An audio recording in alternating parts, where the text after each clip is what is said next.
বল। Hello guys, তোমাদের সাথে hello গাইসের সাথে যে দেখা করতে আসছে। মামি হ্যালো গাইস।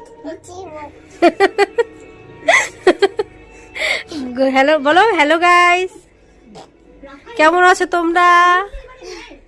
বলো তোমরা, বল। বলো। লজ্জা পাচ্ছে আজকে, লজ্জা পাচ্ছ, লজ্জা পাচ্ছ?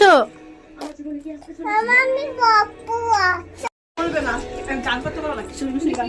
করো তো কিশোরী কিশোরী আরে বুঝছি কিশোরী কিশোরী গান করো তো। আমি বুঝছি তুমি পুত্তিছো? ছি ছি ছি ছি। ভাই এগুলো রে, গান করে এখানে আসো। আর বুঝছি গো খিচুড়ি লু বলো তো, খিচুড়ি খিচুড়ি। ইউ কিটলি কিটলি কিটলি আরে